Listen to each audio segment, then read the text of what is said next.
Hello students, मैं आपका Shailendra sir आज आपके साथ फिर से हाजिर हुआ हूँ एक नया सेशन लेके। आज के इस वीडियो में हम डिस्कस करेंगे ऑन डिमांड एग्जाम के बारे में। काफी लंबे अरसे से हमारी इंतजार चल रहा था कि ऑन डिमांड एग्जाम कब शुरू होंगे। फाइनली एनआईएस ने ऑन डिमांड एग्जाम का पोर्टल ओपन कर दिया। इस वीडियो में बेसिक चीजों पे डिस्कस करेंगे। ऑन डिमांड एग्जाम का नोटिफिकेशन तो जारी हो गया, लेकिन ऑन डिमांड एग्जाम दे कौन सा बच्चा सकता है, who is eligible for this exam. On demand exam में टीओसी का क्या महत्व है। ऑन डिमांड एग्जाम के लिए हम एडमिशन लेंगे, अगर फ्रेश एडमिशन लेते हैं ऑन डिमांड में तो कौन कौन से डॉक्यूमेंट्स रिक्वायर्ड होंगे। ऑन डिमांड एग्जाम का रिजल्ट किस तरीके से आता है, इसमें सिलेबस कौन कौन सा हम पढ़ेंगे, आज इन सभी बारे में हम डिस्कस करेंगे। तो स्टार्ट करते हैं हम लोग। आज हम स्टार्ट करने जा रहे हैं शुरू से, हु इज एलिजिबल। तो पहला पॉइंट हमारा यही है कि कौन कौन व्यक्ति इस एग्जाम को दे सकते हैं। तो सबसे पहले जो बच्चे 10th में फेल हैं या 12th में फेल हैं, किसी भी बोर्ड से हो, कोई भी रिकॉग्नाइज्ड बोर्ड हो जो भारत सरकार द्वारा या किसी राज्य सरकार की मान्यता प्राप्त बोर्ड हो, जिसको रिकॉग्नाइज्ड हम बोर्ड बोलते हैं, किसी भी बोर्ड से बच्चा 12th में या 10th में जो फेल बच्चा है वो इस एग्जाम के लिए एलिजिबल है।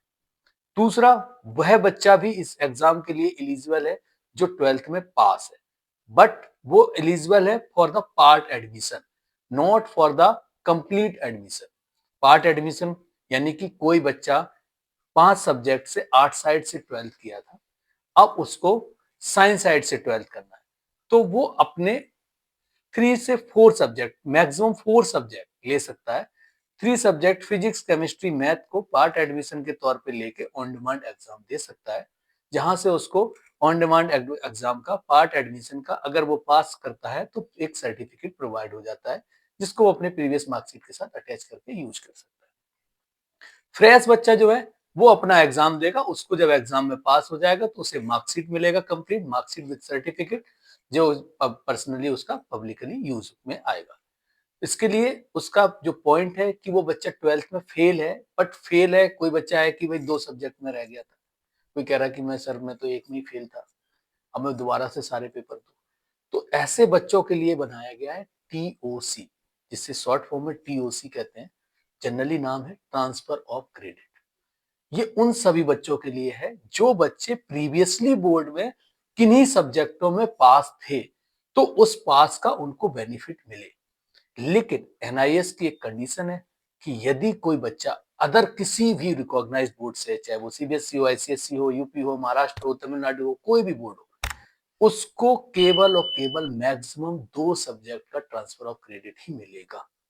अगर वो बच्चा 5 साल कंप्लीट कर चुका है एनआईएस बोर्ड में, 5 साल कंप्लीट करने के बाद वो पिछले 5 साल पहले 4 सब्जेक्ट में पास था, अब वो नए सिरे से अगर एडमिशन लेना चाहता है एनआईएस बोर्ड का बच्चा, उसको 4 सब्जेक्ट का ट्रांसफर ऑफ क्रेडिट मिलेगा मैक्सिमम, तो वो एक सब्जेक्ट देगा। लेकिन सीबीएसई या अदर बोर्ड का बच्चा है, उसको 3 सब्जेक्ट देने पड़ेंगे। अगर कोई बच्चा एक सब्जेक्ट में पहले पास था तो उसका एक का ट्रांसफर होगा, उसे 4 पेपर देने पड़ेंगे। और बाय डिफॉल्ट यदि कोई बच्चा सारे सब्जेक्ट में फेल है तो उसके लिए ट्रांसफर ऑफ क्रेडिट का कोई भी महत्व नहीं है। उदाहरण के तौर पे अगर कोई बच्चा पहले था इंग्लिश और फिजिकल एजुकेशन में पास है, फिजिक्स केमिस्ट्री मैथ में फेल है, अब वो कह रहा है कि सर मैं इंग्लिश और फिजिकल एजुकेशन का पेपर कहाँ से दूं, दोबारा से क्यों दूं, या इंग्लिश में और किसी और सब्जेक्ट हिंदी में पास है, तो उसको नहीं देना है। उसका इंग्लिश और हिंदी का या इंग्लिश और फिजिकल एजुकेशन का ट्रांसफर ऑफ क्रेडिट उसको मिल जाएगा। अब उसको बचे हुए 3 सब्जेक्ट देने, अगर वो साइंस स्ट्रीम का है तो फिजिक्स केमिस्ट्री बायो, या फिजिक्स केमिस्ट्री मैथ, वो जिस भी स्ट्रीम का है, वो 3 सब्जेक्ट बचे हुए जैसे ही क्लियर कर लेगा तो 2 सब्जेक्ट का ट्रांसफर ऑफ क्रेडिट और 3 सब्जेक्ट आपके, ये तो टोटल कितना हो गया 5 सब्जेक्ट, और 5 सब्जेक्ट के साथ वो पास का मार्कशीट उसको प्रोवाइड हो जाएगा। ठीक है, नेक्स्ट हम बात करेंगे कि अब हम एडमिशन लें कैसे। यदि कोई बच्चा एनआईएस में ऑलरेडी रजिस्टर्ड है, एनआईएस में वो पब्लिक एग्जाम दिया था जिस बच्चे ने, अभी जो एग्जाम का रिजल्ट आया है, या इससे पहले कभी दिया था, उसका 5 साल का टेन्योर अभी अवेलेबल है। कोई भी बच्चा है और वो किसी पेपर में रह गया है या किसी पेपर में वो पास हो गया बट उसके मार्क्स कम है, वो चाह रहा है कि मार्क्स अपने इंक्रीज करें, तो ऐसे बच्चे को कोई भी नया रजिस्ट्रेशन करने की जरूरत नहीं है। वो प्रीवियस रजिस्ट्रेशन के बेस पे ही अपना ऑन डिमांड बुक कर सकता है। लेकिन अगर कोई फ्रेश बच्चा है, उसको एडमिशन लेना है, तो वो पब्लिक एग्जाम के जैसे डॉक्यूमेंट्स रिक्वायर्ड होते हैं उसी तरीके से डॉक्यूमेंट रिक्वायर्ड होंगे।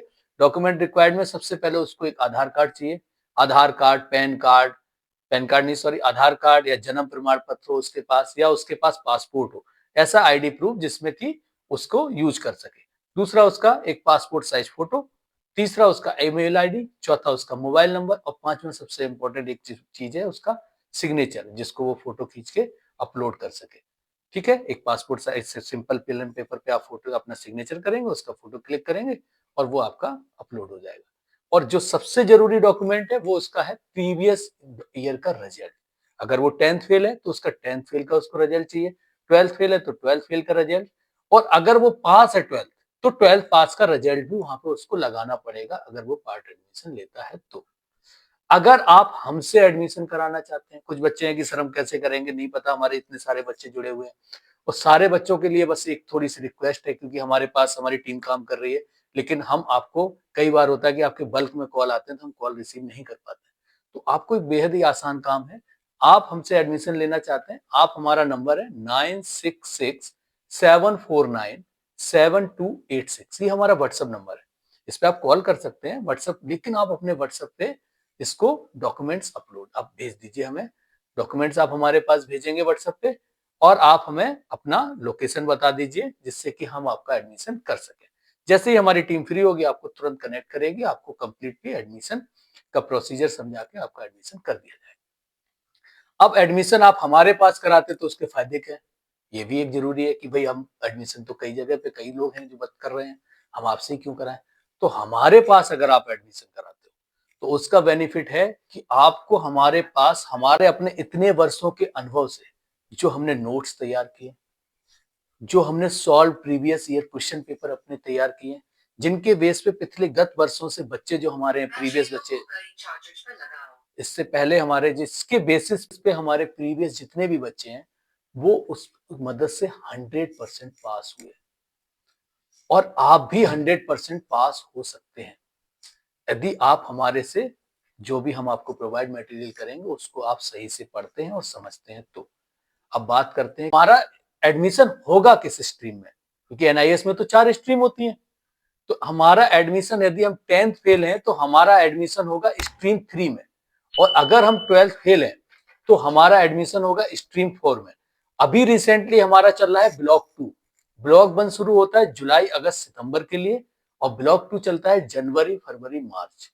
लेकिन रिजल्ट ना आने के कारण कुछ प्रीवियस अभी पब्लिक एग्जाम का रिजल्ट थोड़ा लेट हो गया था, और कोई और भी सारे इश्यूज रहे एनआईएस के रस के चलते, जिसके चलते एनआईएस ने इस बार हमें केवल 2 मंथ का टाइम दिया है, फरवरी और मार्च। 2 मंथ के लिए हमारा नोटिफिकेशन खोला है, जैसा कि हम अभी देख पा रहे हैं, जैसा कि हम लोग देख पा रहे हैं यहाँ पे एनआईएस का नोटिफिकेशन है हमारे पास, नोटिफिकेशन एग्जाम कंडक्ट कराने का, जिसमें फरवरी की डेट्स हैं और मार्च की डेट्स हैं। अब पहले क्या होता था कि हमारे पास जो डेट्स देता था एनआईएस की इस दिन एग्जाम कंडक्ट कराएंगे, तो हम किसी भी दिन कोई भी सब्जेक्ट का डेट्स चूज कर लेते थे।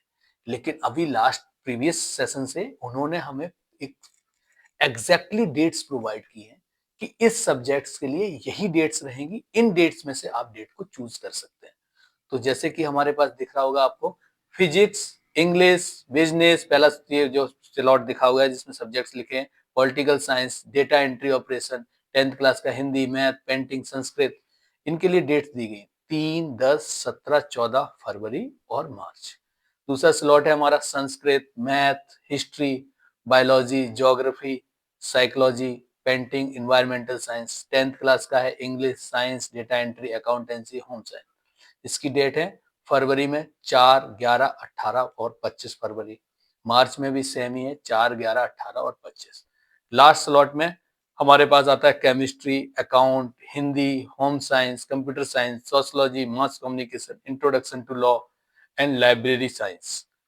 10th क्लास के हैं social science, economics, business, psychology, Indian culture and heritage, भारतीय दर्शन, संस्कृत, साहित्य।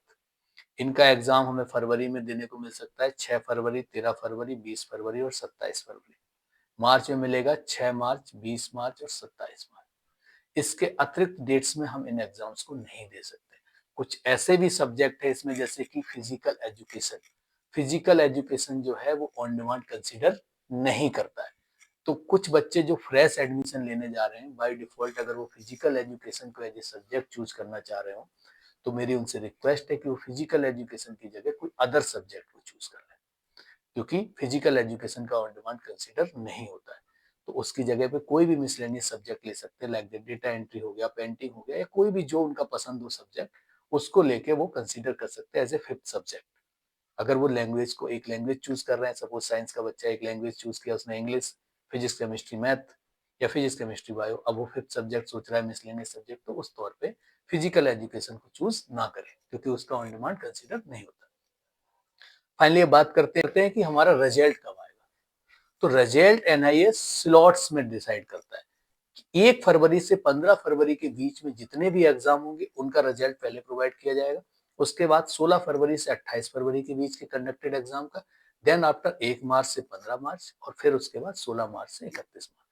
16 मार्च से 30 मार्च का जो एग्जाम रिजल्ट कंडक्ट होते हैं 31 मार्च तक के, उसमें थोड़ा सा लेट हो जाता है रिजल्ट आने में, क्योंकि उस समय पब्लिक एग्जाम भी होते हैं, पब्लिक एग्जाम के स्लॉट शुरू हो जाते हैं, पब्लिक एग्जाम के प्रैक्टिकल शुरू हो जाते हैं, और मल्टीपल कई सारे रसेस होते हैं।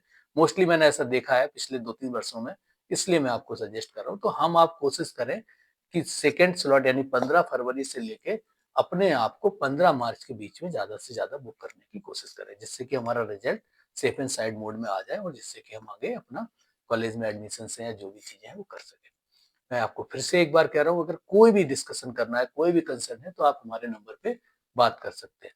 तो अगर आपको कोई भी दिक्कत है, आप व्हाट्सएप पे मैसेज छोड़ सकते हैं। अगर कॉल आपको हम नहीं अटेंड कर पा रहे हैं, व्हाट्सएप पे मैसेज छोड़ दो आप। व्हाट्सएप पे मैसेज नहीं छोड़ मैसेज छोड़ दो। बाकी मैं उम्मीद करता हूँ आप स्वस्थ होंगे, मेरी जानकारी से आप सेटिस्फाई हुए होंगे। अपना ध्यान रखिए। जय हिंद, जय भारत।